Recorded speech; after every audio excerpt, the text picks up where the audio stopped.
wrote in total 365 thank you notes, but it started with how good it made me feel. She's more than worthy of a thank you note from me. I Want to Thank You by Gina Hamadey.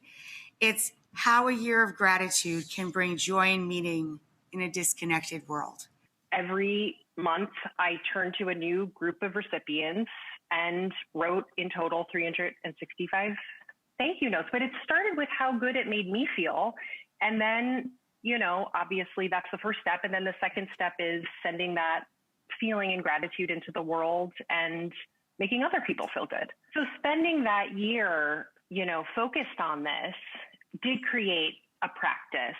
So, in order to accomplish that 365, which is a lot, which I don't think, I'm not asking anybody to follow that prescription, but the way that I did it was to every month, focus on a different group of recipients. So 1 month was career mentors. I wrote you one. And, 1 month was, of course I did. 1 month was friends, another was neighbors.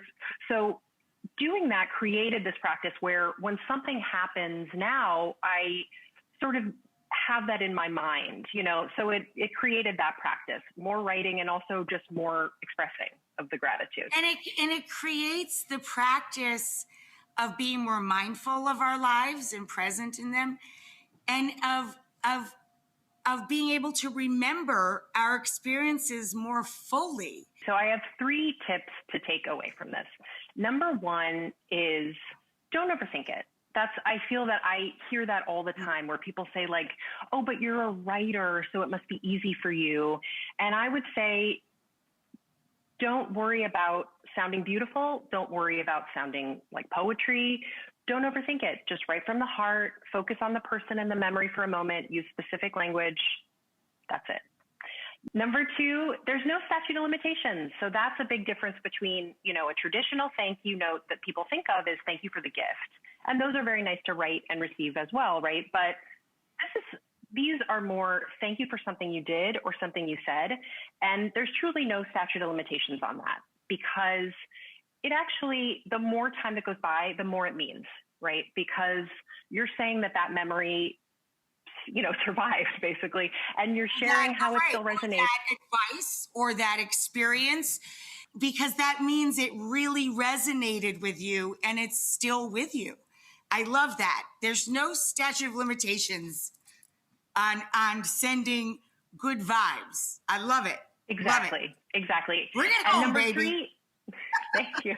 And number 3 is don't be afraid to template, right? So I'll give an example. I turned these old photographs that I had in a box into postcards. And, there's one. That's my friend Paige. And the beginning of each of those postcards started like this. Remember when we were young and carefree? So first of all, your friends aren't going to compare notes, although now cat's out of the bag. I'm sorry, all of you got the same first sentence, but then you have an opportunity to get more specific. And, in the second and third sentence of that postcard, I spoke about, the memory that the photograph brought up, something more specific. So it's not that I wrote the same note to 30 people, but it's okay to give yourself that little bit of help and start in the same way. And that kind of, speaking of, like you were about putting pen to paper, that sort of gets your juices flowing. You know the first sentence. So you start there and then it kind of flows from there. And don't be afraid to be loose. Say what's on your mind. Say it the way you talk. I absolutely celebrate you and I congratulate you. I have been your fan for well over a decade, so it is very easy for me to tell everyone that I Want to Thank You is out today, and I couldn't recommend it more.